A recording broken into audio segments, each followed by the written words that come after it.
Good morning বন্ধুরা, কেমন আছো তোমরা সবাই? আশা করি তোমরা সবাই খুব ভালো আছো এবং সুস্থ আছো। আমার ছোট্ট একটা মেয়ে ব্লগে তোমাদের অনেক অনেক স্বাগত জানাচ্ছি। আমার সকাল থেকে রান্নাঘর থেকে দেখো, আজকে রান্নাঘরেই থাকার কথা। আজকে রান্না করতে গেছি, এখানে গ্যাস লিক করছে। কালকে রাত্রে যখন রান্না করি তখন একটু একটু করেছিল, অতটা বুঝিনি, কিন্তু এখন দেখছি অত্যাধিক গ্যাস লিক করছে। এবার সোমনাথ ফোন করলো যে গ্যাস দিয়ে যা তাকে।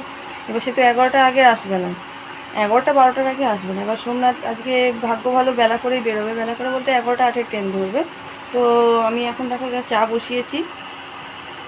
এই যে চাটা থাকে ইলেকট্রিক কেটলে চা বসিয়েছি, কারণ আমাদের বাগান পরিষ্কার করছে কাকা, সে কাকাও চা খাবে, আর সোমনাথ খাবে, আমিও খাবো। এখন অনেক বেলা হয়ে গেছে, এখন বাজে কটা বলতো 7টা 10-15, 7টা 10-15 তো হয়ে গেছে।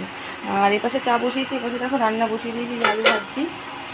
তোমরা খেয়ে বেরোবে, আলু ভাজছি, এপাশে আলু পটল দিয়ে ডিম দিয়ে ঝোল করে দেবো, ঠিক আছে? আপাতত এটা করে দিই, পরে এটা পরে। আর ছেলেকে দেখো তখন থেকে বলছি তো পড়তে বসতে, ও দেখো সমানে ওই যে বাগান পরিষ্কার করছে দেখে যাচ্ছে বসে বসে।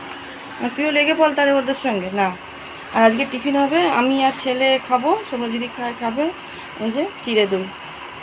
দইটা আনবো পাশের দোকান থেকে, চিড়ে এনেছিলাম কালকেই তো আনলাম, হ্যাঁ কালকে আনলাম। আর এই যে কালকে সোমনাথ আসার সময় যে ফল এনেছে দেখো, আবার বাড়িতে কিন্তু আছে, পেয়ারা আছে আর শসা আছে, তারপরে পেয়ারা এনেছে।